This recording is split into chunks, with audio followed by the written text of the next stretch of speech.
Hey everybody, Captain B-Nard back here with another Wi-Fi battle. Today we have week 5 of the RoDL3, and this one is going to be against Ahmad.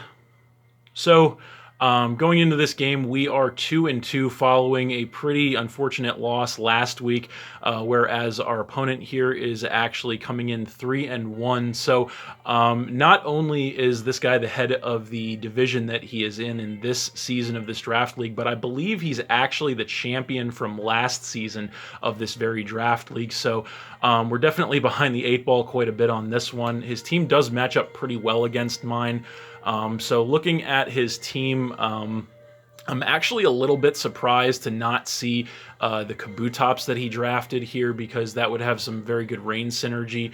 Kind of expecting a little bit of a weather war here, snow versus rain. So I also did make a transaction actually this week. Once again, I dropped my Octillery and my Alolan Persian for my Barraskewda, which I am going to lead with here.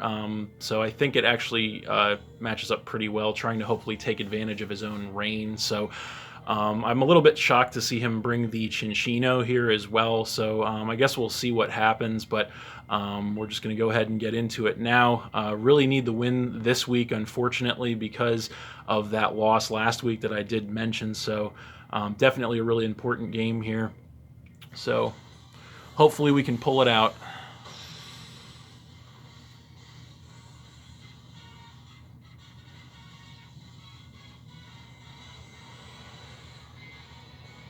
So there he is, and he is going to go ahead and lead with the Thunderous. Okay, so that is definitely not what I wanted to see. I was hoping to see the Pelipper, so that's not great.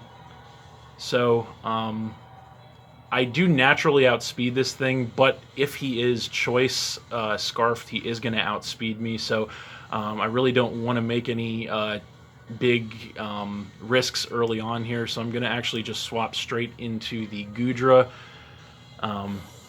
So yeah, we're just going to do that and see what he wants to do here. So there's the Goodra, and he is actually going to switch out himself, and he's going to go ahead and switch into the Pelipper now. So no Drizzle actually on the Pelipper, so that's interesting. So it seems like he's kind of anticipating the potentially the Barraskewda on my side to try and take advantage of the rain, so he actually doesn't even have it. So I kind of have a choice to make at this point.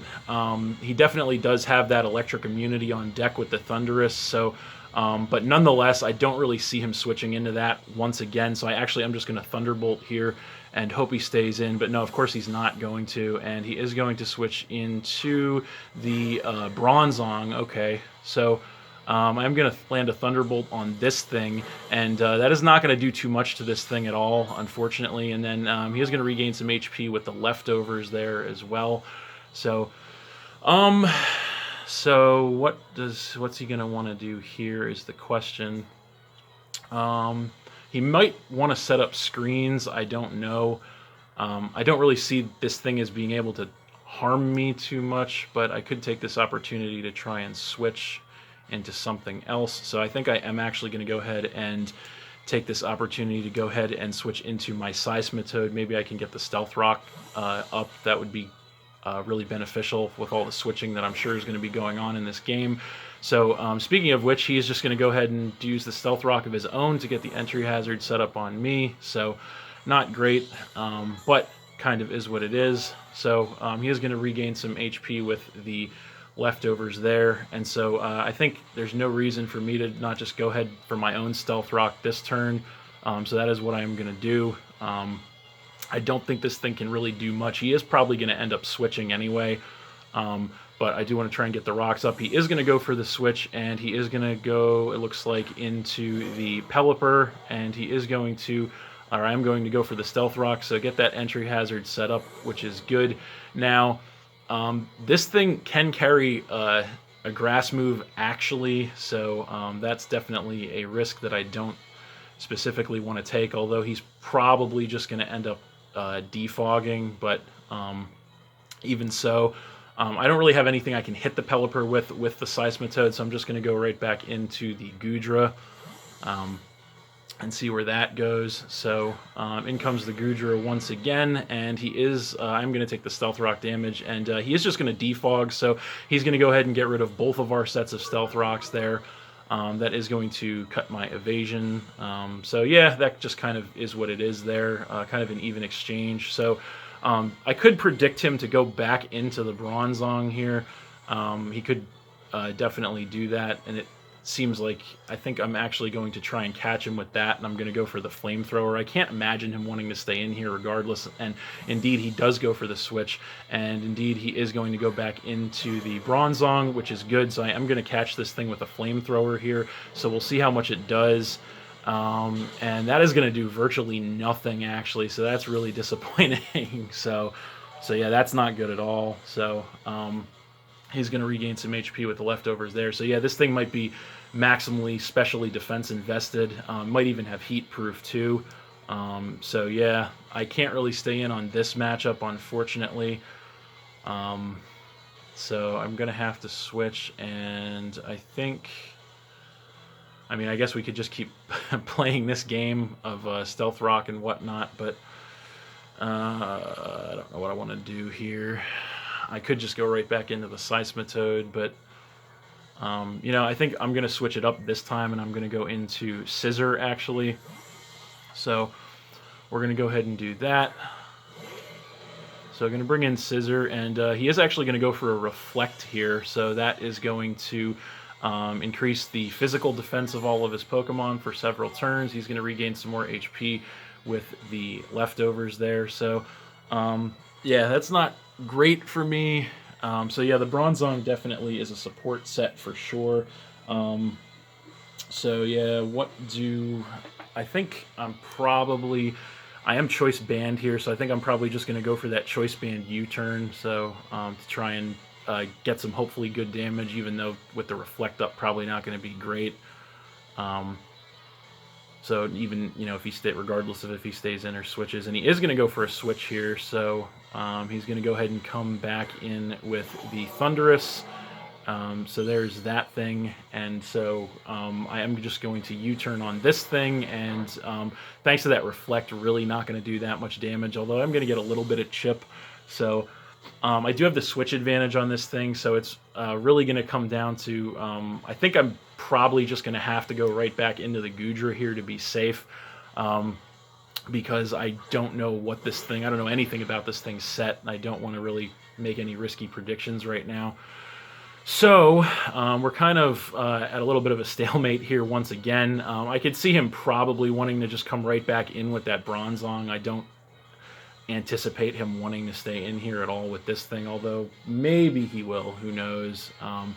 But I think I'm just going to have to go for the Flamethrower here, anticipating the switch back into the Bronzong.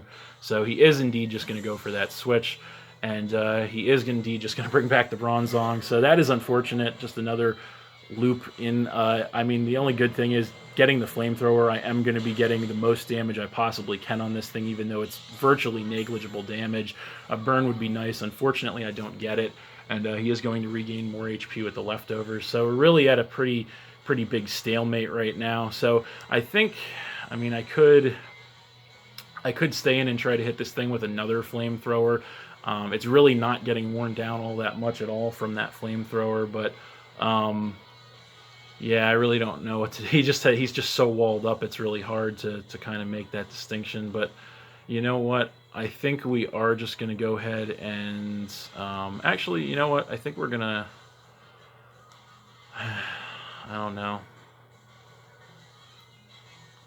I think we're just going to go ahead and switch back into the Seismitoad here, actually. So we're going to do that, and we'll see what he wants to do. So he's probably just going to either set another screen or go for a hazard. And he actually, no, he's going to Gyro Ball. Okay, so that's going to do negligible damage to the Seismitoad, so that's good. So I am going to regain some HP here with my leftovers.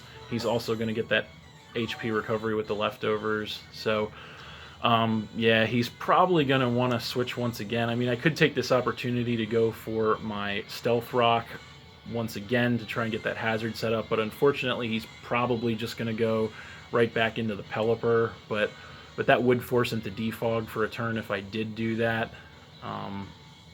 So I don't really know what I want to do here. Yeah, I guess I just have to go for the Stealth Rock. So going to do that, and of course he is going to switch once again, and he is just going to go right back into the Pelipper, so that's not good. So I am just going to Stealth Rock once again. So that's going to get that hazard set up. He is more than likely just going to defog that away once again, which is not good, just more you know, going around in a loop. The Reflect is gone though, so that's good. So I could stay in here and try to nail this thing with an attack, although I doubt it would do much damage because he is more than likely just going to defog here. Round we go pretty much. Yeah, he's probably just going to defog more than likely. So I think...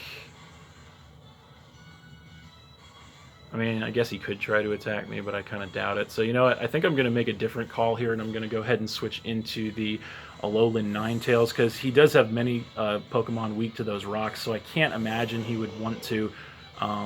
he would want to leave those rocks up. I can't imagine he would want to do that. So I'm going to get the Hail here. He is going to indeed defog, so that's kind of what I've expected. So he's going to get rid of the rocks, which sucks, but kind of is what it is. He is going to take some Hail damage there, which is good. So now I could get a guaranteed Aurora Veil set right now, and I am packing the clay to extend the duration, so I think I'm definitely just actually going to do that. Because we're really at quite the stalemate here, so I don't expect him to stay in, and indeed he does switch right back into the Bronzong, so that is definitely not great. So I'm going to get the Aurora Veil up here, so that's good. So we're going to go ahead and get those defense increases for those turns. He is going to take the Hail damage and then regain some HP with the leftovers. So he did indeed reveal his only attacking move looks like it's going to be Gyro Ball for sure here. So I think we're going to go ahead and... I don't know here. I mean, we could just go into the Poltegeist. I mean, I'm kind of hoping to catch him. Well... yeah, I'm not 100% sure what I want to do. You know what? I think we have to make a risk here. So we're going to go ahead and switch into the Poltegeist now that the Aurora Veil is up. I'm going to hopefully try and set up with this thing to try and punch through these defenses a little bit. So going to have the Poltegeist coming in, and he is going to Gyro Ball, so that's not great. That is going to do a decent amount of damage. It is going to trip my weak armor to... drop my defense and then increase my speed, and then I am going to get the White Herb to put my defense back to normal. So we're both going to take some Hail damage here. Now this is going to kind of be a really critical turn for me right now. I'm going to have a huge decision that I have to make right now. Do I want to risk the Shell Smash, because my Herb is gone, my defense is going to drop if he goes for another attack again. But if he switches out and I get that free Shell Smash, I can do some serious damage to his team. So this is a really critical turn right now, and I really don't know what I want to do. If he stays in and attacks me with a Gyro Ball after a Shell Smash, I don't know. You know what? I think I just have to risk it. I'm going to go for the Shell Smash here. I think I just have to go for that risk. Hopefully he either switches or goes for a status move. Because if he does do that, we'll be in a really nice position. So, but if he does Gyro Ball with the defense drop, I don't know if I can survive another Gyro Ball after this defense drop. So this is going to be a really critical turn right here. What he does here could definitely swing the match one way or the other right now. So he stays in, so I'm going to get the Shell Smash. And there goes the defense drops, and hopefully he just goes for a status move here. I'm really hoping he goes for a Reflector Light Screen or something, get my boost. No, he's going to go for the Gyro Ball, and can I survive? Yes! With 37 HP, I am going to survive in the red, so that's huge. I am going to get the increase once again, and going to take that Hail damage once again. So pretty much I only have like 2 more turns after the Hail damage, so... yeah, he's going to get that HP up with the leftovers. So we are set up here. So, we're not going to last much longer, but hopefully we can do some sizable damage. Going to go for a Shadow Ball again, and he's just going to protect. So that's the last move, is the protect. So that really sucks. So yeah, that sucks. So although the hail's going to run out though, so that's actually big. I was wondering when that was going to happen. Then the hail runs out this turn, so that's actually huge, because now I'm not going to go down to the hail damage. He's going to have to survive an attack in order to try and take me out. So we're going to go for a Shadow Ball here. We have the Shell Smash up. If he stays in from that HP, it might be enough to take him out. I don't know, depending on his spread. If he switches out, anything that he switches into except the Chinchino is not going to want to take one of these. So, you know, calculated risk here. So hopefully it pays off. You know, at this point, being set up with low HP, no choice but to just kind of go for the attacks. I do still have, not that it matters at this point, but the Aurora Veil up for another couple turns, and he is definitely taking his time on this one. So, we'll see what he wants to do. Is he going to want to stay in or switch out? But I do have a lot of speed increases as well here from the weak armor and the Shell Smash 2, actually. So he is going to go for the switch. Hopefully it's not into the Chinchino, and it probably is. So, yep, there's the Chinchino coming in. So, unfortunately, he's going to get that free switch, so that sucks. But I think at +4, I don't believe Chinchino gets a priority move. So at +4, I think that, yeah, so we're set up at actually, no, we're at +6 speed right now. So definitely just going to go ahead and go for the stored power here. And hopefully he's not packing anything cute. He might have a sash. Hopefully he doesn't. So hit the stored power. And yes, there is no focus sash. Thank God. So that stored power is going to one-shot that Chinchino. That's going to drop him down to 5 Pokemon, and that is absolutely huge. So, whew, okay. So, yeah. So now we're actually in a really good position because unless any of his Pokemon are focus sashed, I don't believe any of his Pokemon get priority moves. Yeah, I don't believe any of them get priority moves, and at +6 speed, there's no way that anything, whether it be max speed nature or Scarf or whatever, there's no way that any of his Pokemon are going to outspeed a +6 Poltegeist here. So he's really taking his time thinking about this. And yeah, so yeah, we'll see what he does. And, you know, I hate to say it, but at this point, you know, there's a chance, if indeed none of his Pokemon are sashed, well, okay, he's going to go ahead and come in with the Salamence, and he's going to go ahead and get, no, there's no Intimidate, which means he's Moxie, so we're just going to go ahead and stored power once again. I guess, you know, he could try to pull some switch shenanigans, but there's no reason just not to go for the stored power. You know, he even, like I said, even if he is choice max speed nature at +6 Poltegeist, I do have speed investment as well, but at +6 speed, nothing's going to outspeed this thing, or shouldn't. Nothing should outspeed this thing at +6. So, yeah, but he is really taking his time here. So, yeah, I am just going to outspeed him. Hit him with the stored power, and yes, that is not focus sash either, so that is going to go ahead and one-shot the Salamence. That is awesome. That is going to knock him down to 4. So that is great. That is absolutely great for me. So we'll see what he wants to do now here. So I'm assuming at this point, I have to assume that because he hasn't, and there's the timer, and that's kind of what I was worried about, but there we go. So I assume because he didn't bring anything in, that I assume that he probably doesn't have, yeah, so there's the neutralizing gas. That's not going to matter. Yeah, we're just going to go ahead and stored power again. There's no reason not to at this point. So yeah, I'm assuming that he's probably just timer stalling at this point, which is really unfortunate, because I assume if he had a Pokemon that was focus sash, no, he's just going to pull a switch shenanigan here, and he's going to come back in with the Bronzong. So I guess I could have anticipated that, but no, I'm going to hit this thing with a stored power now, and that's not going to do too much, unfortunately. So he is going to regain some HP with the leftovers. That's going to waste more time, and more than likely he's going to protect too. So my Aurora Veil is gone. That doesn't matter. Going to go for the Shadow Ball here.